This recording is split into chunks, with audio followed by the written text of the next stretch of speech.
जय श्रीमनारायण। राधे राधे। करवा चौथ व्रत की कथा। यह व्रत अति प्राचीन है। इसका प्रचलन महाभारत से भी पूर्व का है।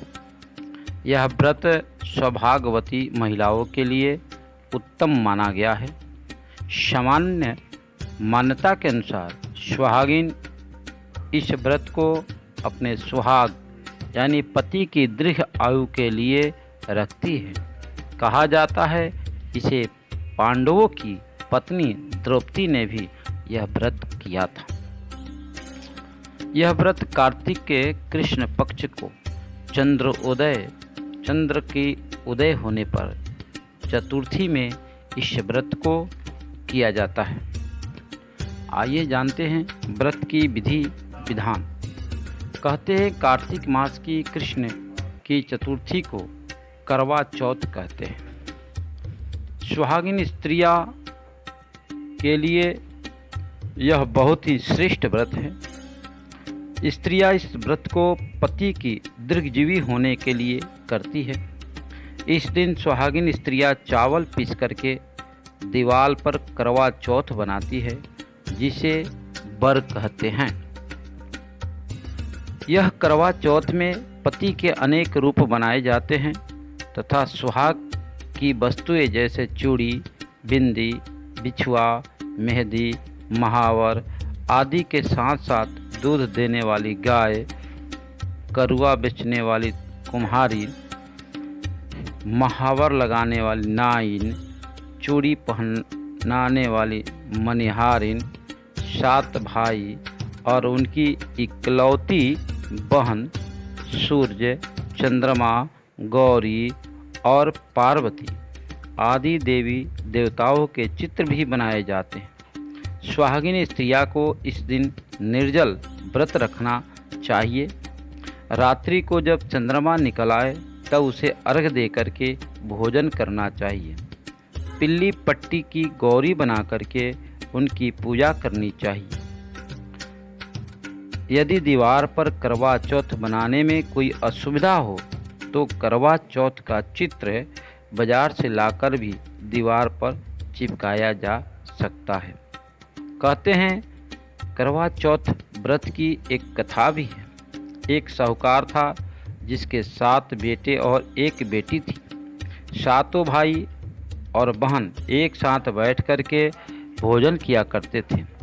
एक दिन कार्तिक की चौथ का व्रत आया तो भाई बोला, बहन आओ भोजन करें। बहन बोली कि आज करवा चौथ का व्रत है, चांद उगने पर ही खाऊंगी। तब भाइयों ने सोचा कि चांद उगने तक बहन भूखी रहेगी, तो एक भाई ने दिया जलाया, दूसरे भाई ने छलनी लेकर के उसे ढका और नकली चांद दिखा करके बहन से कहने लगी कि चल चांद उग गया है, अर्घ दे दे। बहन अपनी भाइयों के कहने पर कहने लगी कि चलो अर्घ दे दो। तो भाइयों को बोली, तुम्हारा चांद उगा होगा, हमारा चांद तो रात को उगेगा।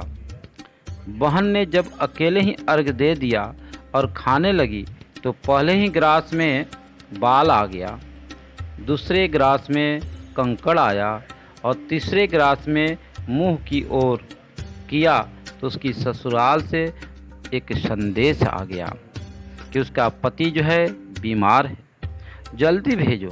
माँ ने जब लड़की को विदा किया और कहा कि देख, रास्ते में जो भी मिले उसके पांव लगना और जो कोई सुहाग का आशीष दे तो उसके पल्ले में गांछ लगा करके उसे कुछ रुपया दे देना।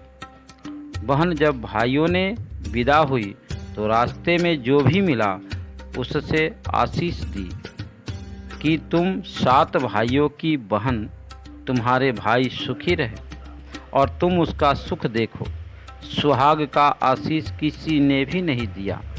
तब वो ससुराल पहुंची तो दरवाजे पर उसकी छोटी ननद खड़ी थी।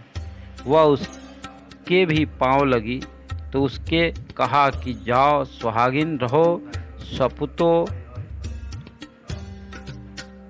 तो उसने यह सुन करके पल्ले गांठ बांध ली और ननद को सोने का सिक्का दिया। तब भीतर गई तो सास ने कहा कि पति धरती पर पड़ा है, तो वह उसके पास जाकर उसकी सेवा करने के लिए बैठ गई। बाद में दासी के हाथ बची खुच्ची रोटी भेज दी। सूखी रोटी को देखकर इस प्रकार के समय बीतते बीतते मृगशिरा यानी अगहन की चौथ आई। तो चौथ माता बोली करवा ले भाइयों की प्यारी करवा ले। लेकिन जब उसे चौथ माता नहीं दिखाई दी तो वह बोली, हे माता, आपसे मुझे उजाड़ा तो आप ही मेरा उद्धार करोगी, आपको मेरा सुहाग देना पड़ेगा। तब वो चौथ माता ने बताया कि पौष की चौथ आएगी, वह मेरे से बड़ी है, उसे भी सब कहना, यहीं तुम्हारा सुहाग वापस देगी। पौष की चौथ आग चली, माघ की चली गई, फाल्गुन की चली गई, चैत, बैसाख, ज्येष्ठ, आषाढ़ और सावन, भादो की सभी चौथ आई और ग्रही कह करके चली गई।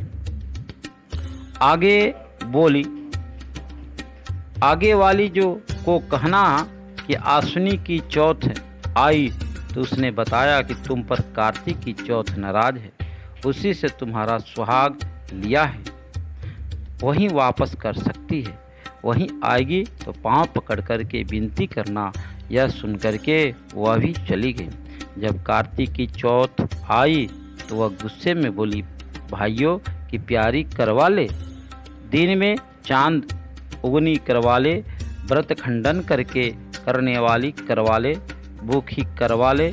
तो वह सुन करके वह चांद माता को दे करके उसके पांव पकड़ करके गिड़गिड़ा करके रोने लगी, हे चौथ माता, मेरा सुहाग तुम्हारे हाथों में है, आप ही मुझे सुहागिन करे।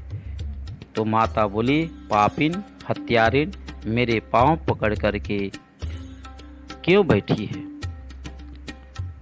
तब वो बोली कि जो मुझसे भूल हुई क्षमा कर दो, अब भूल नहीं करूँगी। तो चौथ माता ने प्रसन्न होकर के आँखों में काजल, नाखूनों में मेहंदी और टीके में से रोली लेकर के छोटी उंगली में उसके आदमी पर छीटा दिया। तो वह उठ कर के बैठ गई और बोला कि आज मैं बहुत सोया। वह बोली, क्यों सोए, मुझे तो 12 महीना हो गए, अब जाकर के चौथ माता ने मेरा सुहाग लौटाया। तब उसने कहा कि जल्दी माता का पूजन करो। जब चौथ की कहानी सुनी तो करवा का पूजन किया। तो प्रसाद खा करके दोनों पति पत्नी चौपड़ खेलने बैठ गए। नीचे से दासी आई, उन दोनों को चौपड़ पासे से खेलते देख तो उसके सासू जी को जाकर बताया। तब से सारे गांव में यह बात प्रसिद्ध हो गई कि सब स्त्रियां चौथ का व्रत करें, जो सुहाग अटल रहेगा।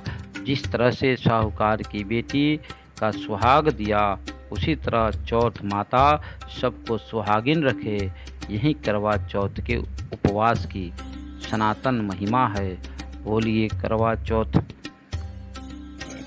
की जय, लक्ष्मी नारायण भगवान की जय। श्रीमन्नारायण नारायण नारायण, भद्री नारायण नारायण नारायण।